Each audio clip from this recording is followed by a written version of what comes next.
Bismillah, alhamdulillah, salatu wassalamu ala rasulillah wa ala alihi wa ashabihi wa man ittaba'a ala hudah. Asyhadu an la ilaha illallah wa anna Muhammadan abduhu wa rasuluh. Allahumma salli wa sallim wa barik ala hadha nabiyyil karim al-alim al-hadi an-nadhir al-bashir alayhi afdalus salatu wat taslim wa ala alihi wa ashabihi wa ansarihi wa junudihi wa man tabi'ahum bi ihsanin ila yaumiddin. Amma ba'd.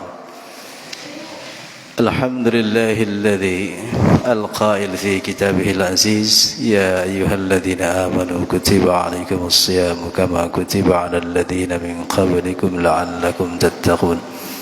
Wa qala aidan syahru ramadhan alladzi unzila fihi al-Qur'an hudan linnasi wa bayyinatin minal huda wal furqan.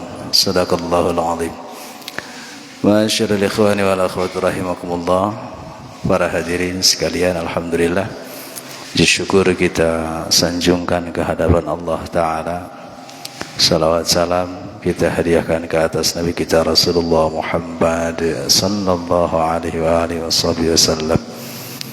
Hadratul mukarramin wal muhtaramin, para kesepuhan, Bapak Ibu sekalian, alhamdulillah biidznillah malam hari ini kita diberikan kesempatan untuk menikmati jamuan istimewa Allah Ta'ala, yakni salat maghrib berjamaah dilanjutkan dengan majelis ilmu. Mudah-mudahan Allah Ta'ala membekali kepada kita semuanya ilmu yang manfaat. Amin ya rabbal alamin. Dalamnya ini kan, ini dalam.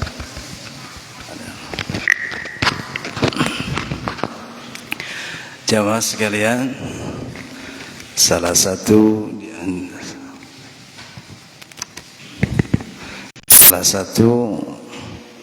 ciri kiamat ialah aqrabus sa'ah. Kata Nabi sallallahu alaihi wasallam, aqrabus sa'ah. Saya meminjam istilah Ibnul Qayyim al-Jauziyah, qillatus sa'ah. Waktu terasa pendek, waktu terasa cepat berjalan. 1 tahun yang lalu itu tak terasa, sekarang sudah hampir mendekati lagi. Ramadan tahun lalu kita masih ingat dengan segala kenangan, segala amal yang kita lakukan, dan tinggal hitungan hari lagi pun insyaallah, kiranya Allah berkenan, kita akan sampai lagi kepada Ramadan. Doa-doa yang dibacakan semoga termakbul, Allah ijabahi semuanya. Allahumma ahillahu alaina bil amni wal iman was salamati wal islam wa taufiqi lima tuhibbuhu wa tarda rabbuna wa rabbuka Allah. Atau yang mana biasanya di doanya nih? Allahumma, yang mana nih doanya biasanya? Barik lana fi Rajab wa Sya'ban wa ballighna Ramadan, gitu ya. Yang mana aja lah. Allahumma ahillahu alaina bil amni wal iman. Ya Allah, anugerahkan kepada kami tahun-tahun, bulan-bulan yang disertai dengan keamanan dan keimanan. Kita memohon kepada Allah Ramadan besok tentu saja Allah tetapkan iman kita. Allah tancapkan sekuat-kuatnya iman di dalam dada kita. Mendengar Ramadan, para sahabat itu bergetar hati. Jamaah sekalian, salafun as-salih, mereka membagi setahun itu untuk 2 tahap kebaikan. Sebelum Ramadan mereka meminta disampaikan kepada Ramadan. Setelah Ramadan mereka meminta kepada Allah untuk semua amal-amalnya diterima Allah Ta'ala. Sebelum Ramadan, 6 bulan sebelum Ramadan, mereka meminta kepada Allah usianya disampaikan kepada Ramadan. Dan 6 bulan setelah Ramadan, mereka memohon kepada Allah agar supaya amal-amal yang dilakukan selama Ramadan Allah terima sebagai amal saleh. Itulah kebiasaan para salafun as-salih. Yang kedua, bukan sekedar iman yang dipinta kepada Allah, tetapi al-amnu aman. Sebagian hadis menyebutnya bukan al-amnu, bukan aman, tetapi yumna. Sama maknanya, artinya keamanan. Hampir-hampir tak ada manfaat iman yang tanpa aman. Betapa kita bisa merasakan saudara kita yang saat ini sedang diuji oleh Allah Ta'ala dengan ketidakamanan. Saudara kita di Palestina, saudara kita di Turki yang belum lama Allah uji dengan gempa yang sedemikian dahsyat. Saudara kita di Syria, saudara kita di belahan bumi manapun yang Allah uji dengan ketidakamanan. Betapa kita melihatnya pun sangat tersentuh, bahwa keimanan yang tidak disertai dengan keamanan itu nyatanya nggak enak nih Mbak. Konon cerita orang tua kita dulu, namanya zaman-zaman perang, zaman nggak nyaman, zaman nggak aman itu luar biasa nggak enaknya gitu. Ya masih Mbak. Maka minta kepada Allah Ta'ala Ramadan esok Allah tetapkan iman di dalam hati kita. Yang kedua, Allah sertai keimanan itu dengan keamanan. Kalau sekarang merasa aman, besok harus lebih aman lagi. Minta tak kepada Allah begitu. Wassalamati wal Islam, minta kepada Allah keselamatan yang disertai dengan keislaman. Dua-duanya penting. Selamat yuk penting, Islam yuk penting. Hebatnya lagi antara Islam dengan selamat itu pada dasarnya satu kata. Asal usulnya satu, yaitu diambil dari kata salam. Kemudian berkembang menjadi aslam. Dalam bentuk masdarnya menjadi salamah, artinya keselamatan. Islam yang dimaksud di sini tentu saja agama.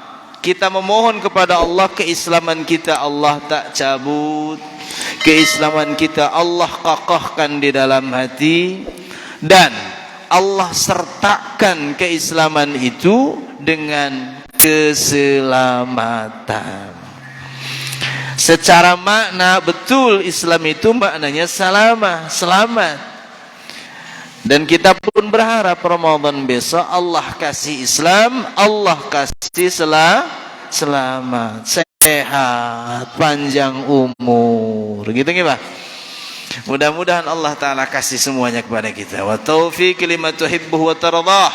Kita pun memohon kepada Allah, Allah kasih taufik, Allah kasih ridha, Allah mudahkan kita untuk bisa melakukan segala kegiatan, agenda, program yang telah kita rencanakan. Besok Ramadan itu berjalan dengan lancar, mudah, dan memang dimudahkan oleh Allah Ta'ala. Amin ya rabbal alamin. Saya dengar tadi sepintas Kang Selamat telah menyampaikan kepada kita bahwa besok Ramadan itu banyak agenda ya Kang, banyak kegiatan. Mudah-mudahan Allah mudahkan. Pasti kebaikan, pasti baik semuanya, dan insyaallah pasti membawa keberkahan untuk kita semuanya. Makanya tinggal satu, kita berharap taufik dari Allah Ta'ala. Allah tolong kita, dipermudahkan, hati dilapangkan, kaki dimudahkan, tangan dimudahkan untuk melangkahkan kaki ke masjid ini, ke majelis ilmu ini. Maka insya Allah akan menjadi keberkahan. Ramadan besok benar-benar menjadi Ramadan karim, Ramadan yang mulia, dan bukan sekedar karim tapi yukrimuna, Ramadan yang bisa memuliakan kita. Gimana? Bukan sekedar Ramadan yang mulia, tapi Ramadan yang mampu memuliakan kita, umat Islam yang melakoni ibadah pada bulan itu.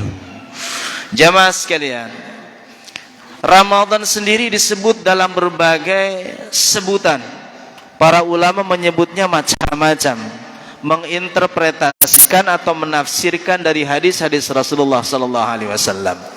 Tetapi kalau kita sebut secara gampang, di antara sebutan-sebutan atau julukan untuk Ramadan itu, di antaranya adalah Ramadan adalah bulan tasdiq, bulan pembenaran, pembetulan tentang keimanan kita.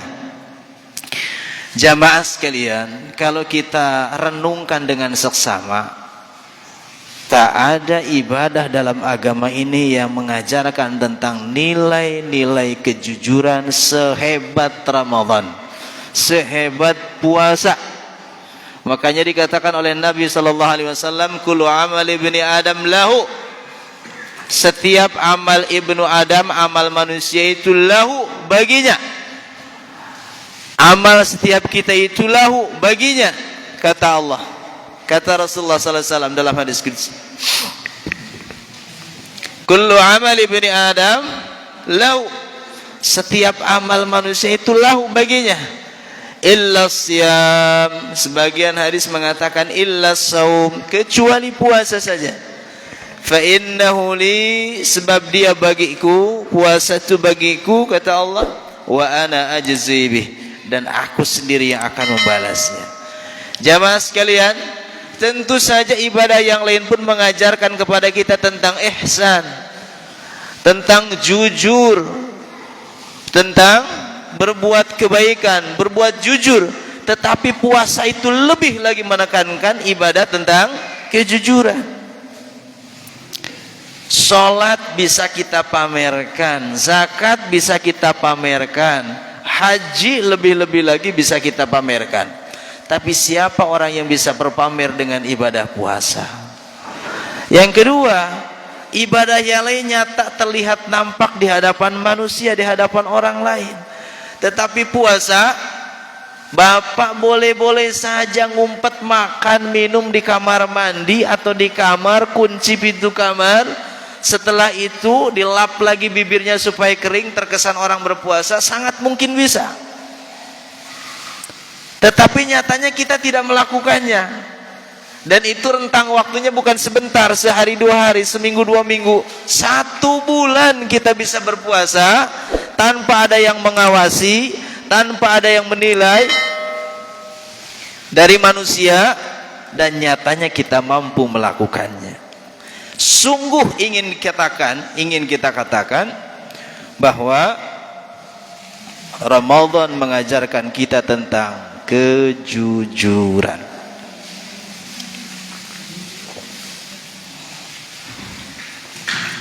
Bisa mboten waktu puasa kita ngumpet-ngumpetan makan? Bisa? Bisa. Nggih? Bisa mboten? Bisa. Gak usah jauh-jauh ke saung sawah, gak usah jauh-jauh ngumpet ke kebun, gak usah. Bawa aja makan minum ke kamar, kunci kamar. Bisa tak? Bisa. Ngumpet di kamar mandi bisa? Bisa. Akal-akalan kita bisa kok. Saya nanya, kenapa bapak tidak melakukannya? Kenapa mbah tidak melakukannya? Karena kita sadar ini ibadah bukan dinilai oleh orang, karena memang bukan karena orang, tetapi ini ibadah dilihat langsung oleh Allah, yang menilainya pun siapa? Allah. Dilihat atau tidak lihat orang, dinilai atau tidak dinilai orang, Allah tahu. Dan bukankah ini namanya ihsan? Namanya apa? Ihsan. Apa? Ihsan. Ihsan apa? Ihsan apa? An ta'budallaha ka'annaka tarah, fa in lam takun tarahu fa innahu yaraka. Nggih. Napa ihsan? An ta'budallaha, panjenengan ibadah kepada Allah, ka'annaka tarahu, seperti atau seolah-olah panjenengan melihat Allah Ta'ala. Kita beribadah kepada Allah seolah-olah kita melihat Allah. Sebab kita yakin, andai pun kita tidak melihat Allah, fa in lam takun tarah fa innahu yara, dia akan melihat kita. Perasaan dilihat, perasaan dipantau, perasaan diawasi, perasaan dinilai, itulah yang menyebabkan kita tidak mau curang dalam beramal, curang dalam berpuasa. Gimana? Padahal sangat mungkin kita bisa melakukan kecurangan itu, nggih?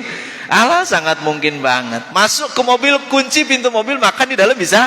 Bisa. Tengah hari, tengah kota di Majenang, beli es krim baik, masuk ke mobil, aman dah? Aman. Kalau dari pandangan manusia, yo aman. Nyatanya mbah tidak melakukan demikian? Mboten. Kenapa? Karena kita sadar yang menilai semua ibadah ini siapa? Allah. Maka inilah Ramadan selama 1 bulan paling tidak mengajarkan kepada kita tentang tahapan Islam yang paling tinggi, tahapan Islam yang ketiga, puncak dari tahapan-tahapan Islam, yaitu ihsan. Saya ingin menyampaikan kepada kita semuanya, mengingatkan kembali bahwa Islam itu ada 3 level. Islam itu ada 3 level, 3 tahapan, 3 bagian. Iman, Islam, ihsan. Apa? Iman, Islam, ihsan. Napa iman? Iman itu apa? Iman itu adalah segenap keyakinan kita kepada Allah, begitu nggih? Yang keyakinan itu tercermin dalam Islam. Napa itu Islam? Mengerjakan semua perintah-perintah Allah tanpa terkecuali dengan segenap kemampuan kita. Nggih, Mbak? Jadi iman itu adalah yakin. Begitu?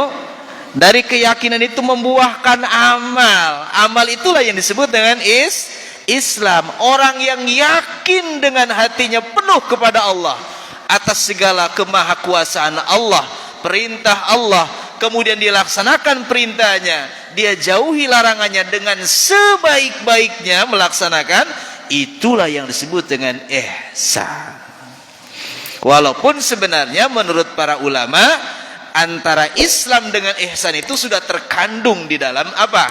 Iman. Jelas? Sebab iman menurut para ulama definisinya apa? Tasdiqun bil qalbi, iqrarun bil lisan, wa amalun bil arkan, atau wa amalun bil jawarih. Hati membenarkan betul kepada Allah atas segala perintah, atas segala ajaran, atas segala apapun yang Allah suruh kepada kita. Yakin, al-yaqinu bila syak, keyakinan yang penuh kepada Allah yang tidak ada sedikit pun keraguan-raguannya. Yang kedua, setelah itu kita laksanakan segala perintah Allah, kemudian dalam pelaksanaannya kita laksanakan sebaik-baiknya, gitu ya. Itu sudah termasuk Islam. Ihsan. Maka masuk dalam iman. Tasdiqun bil qalbi, iqrarun bil lisan. Iman pun termasuk ada bagian iqrar bil lisan. Tidak hanya cukup dengan sekedar yakin, tidak boleh. Orang yang beriman kepada Allah, maka lisannya harus digunakan untuk mendukung keyakinannya. Makanya sholat tak boleh hanya cukup di dalam hati. Nggih, betul. Sah mboten sholat cukup di dalam hati? Mboten. Takbiratul ihram itu mesti diucapkan. Orang masuk Islam, mu'allaf, dia bersyahadat cukup syahadat hanya di dalam hati? Mboten, syahadat mesti diucapkan. Nggih. Maka ada iqrar bil lisan, innani minal muslimin. Bapak yang biasa kadang pakai Allahu akbar kabira atau wajjahtu wajhiya, itu akan ketemu di ujungnya apa? Wa ana minal muslimin. Wajjahtu wajhiya lilladzi fatara as-samawati wal arda hanifan musliman wa ma kana minal musyrikin. Nggih. Terus selanjutnya sampai nanti kita katakan wa ana minal muslimin atau innani minal muslimin. Yang ketiga, iqrarun bil lisan wa amalun bil arkan, ay wa amalun bil jawarih. Anggota tubuh kita ini harus kita kerahkan untuk melaksanakan perintah Allah. Gimana? Kaki dilangkahkan untuk melaksanakan ibadah. Tangan kita lakukan, ayunkan, dekapkan, angkatkan untuk takbiratul dalam kerangka ibadah kepada Allah. Semua anggota tubuh kita kerahkan untuk beribadah kepada Allah. Gitu, Mbak. Maka inilah bulan tasdik kita, pembuktian jujur kita kepada Allah Ramadan itu. Makanya spirit atau nilai ini, kebiasaan ini jangan lapuk. Itu sebabnya kalau orang puasanya benar, Ramadannya benar, mesti ada efek setelah Ramadan itu apa? Hidupnya jujur, ndak suka apa? Khianat. Dilihat atau tidak dilihat orang, seorang mukmin itu pantang khianat. Napa alasannya? Sebab salah satunya adalah kita dididik 30 hari oleh Allah Ta'ala dalam Ramadan, diajarkan tentang kejujuran mutlak kepada Allah Ta'ala. Puasa mendidik orang untuk menjadi pribadi yang jujur. Kenapa? Jujur. Pedagang-pedagang jujur, petani-petani jujur, pegawai-pegawai jujur. Kalau benar dengan Ramadan ya Mbah, kalau memahami betul tentang ajaran puasa, mesti setiap orang akan mendapatkan hikmahnya. Lepas Ramadan dia akan berubah menjadi pribadi yang jujur. 30 hari Bapak, kita semuanya Mbah, Ibu, ditatar oleh Allah Ta'ala, ditatar untuk belajar jujur. Dalam keseharian kita susah ibadah merasa dilihat oleh Allah tuh, susah banget. Dalam keseharian kita susah ibadah merasa dipantau, diawasi oleh Allah tuh susah. Susahnya minta ampun. Tapi puasa mengajarkan kita untuk ibadahlah karena Allah, ibadahlah semata-mata ke Allah, ibadahlah hanya dengan penglihatan Allah, ibadahlah tanpa kita dicampuri dengan perasaan ingin sesuatu dari makhluknya. Itulah inti dari ajaran puasa. Insyaallah. Makanya kata Nabi sallallahu alaihi wasallam, sesiapa yang beruntung dengan puasanya maka dia beruntung dengan Ramadannya. Siapa yang beruntung dengan Ramadannya maka dia telah beruntung dalam hidupnya. Balik sekarang, siapa yang rugi dengan puasanya maka dia rugi dengan Ramadannya. Siapa yang rugi dengan Ramadannya maka celakalah hidupnya.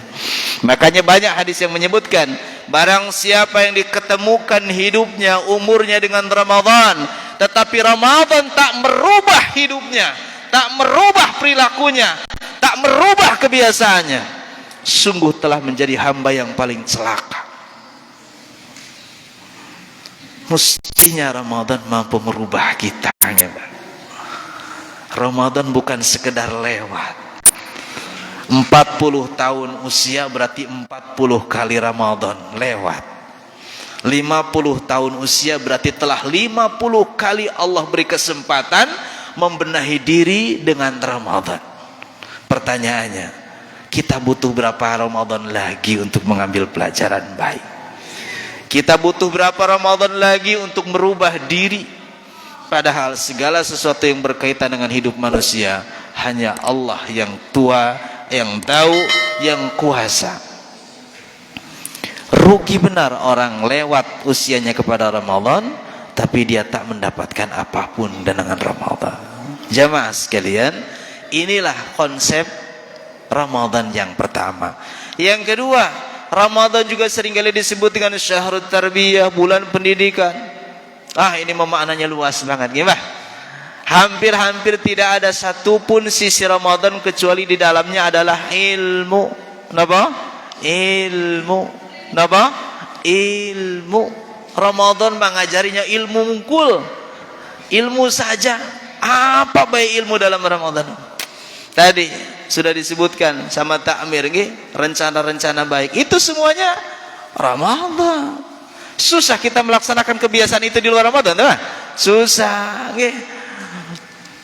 1 jam sebelum maghrib kumpul di masjid. Susah? Susah.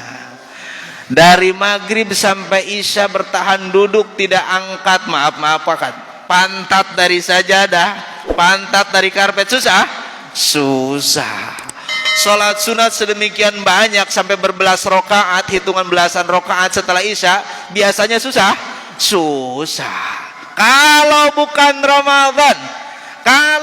Ramadan, kita susah melakukan kebaikan-kebaikan itu. Mbah, Bapak, Ibu, bersyukurlah andai Allah takdirkan usia kita besok sampai kepada Ramadan. Nyatanya kita susah berbuat baik itu kalau di luar Ramadan. Saya pribadi susah, Mbah. Untung Allah takdirkan hidup dengan anak-anak santri, mandan termotivasi. Anda hidup seperti Mbah di lingkungan umum di masyarakat, belum tentu juga saya bisa. Masya Allah. Bangun malam untuk sahur tiap malam sebulan itu kita mampu. Yang dalam bulan-bulan lain selain daripada Ramadan susahnya minta ampun nggak? Minta ampun. Saum Senin Kamis sudah belum Ustaz? Oke. Belum ya? Belum. 3 hari di setiap bulan sudah? Belum juga Ustaz. Napa alasannya, Mbak? Napa alasannya? Yang paling umum berat. Yang paling umum lagi alasannya ya malas baik gitu. Napa? Malas. Nggih. Malas. Kenapa malas, Mbah? Kenapa malas? Ndak musim. Ndak musim. Ndak musim. Ramadan kita purun, Ramadan kita semangat, ya jujur saja salah satunya karena musim. Nggih. Iya. Kan malu masa orang puasa kita makan ya. Kan malu masa orang sahur kita tidur terus. Iya enggak? Iya. Coba bayangkan, Mbah. Ada enggak manfaat faidah kebaikan yang sedemikian besar melebihi Ramadan? Tidak ada. Maka beruntung benar si hamba yang Allah takdirkan usianya kepada Ramadan dan dia diberikan kemampuan untuk melaksanakan ibadah Ramadan. Susah di luar bulan lain, Mbah. Baca Quran kurang greget aja kalau di bulan lain mah. Dilalahnya kalau Ramadan mah pengen baca Quran gimana? Alhamdulillah. Qiyamul lail, tahajud di bulan lain, Masya Allah abote. Apalagi habis macul nyangkul di sawang gimana? Aduh, 1000 alasan kita keluarkan ya, gitu. Tapi kalau Ramadan, alhamdulillah Allah tolong dengan tarawih, semangat bareng-bareng. Begitulah. Maka beruntunglah dan jadikan memang Ramadan itu sebagai tarbiyah kita, mendidik diri dengan sebaik mungkin sehingga kita menjadi alumni-alumni yang sukses nanti setelah Ramadan. Ramadan itu kita ditatar sebulan penuh untuk menempa mendidik diri. Lebih banyak lagi ibadah. Kenapa? Sebab kita tidak tahu Ramadan yang akan datang masih punya kesempatan apa tidak, ya Pak? Masya Allah. Ada yang punya jaminan Ramadan besoknya lagi kita masih hidup? Ada yang sudah dapat bisikan dari Israel Ramadan tahun depannya lagi kita masih ada? Gak ada. Anggaplah Ramadan ini Ramadan terakhir.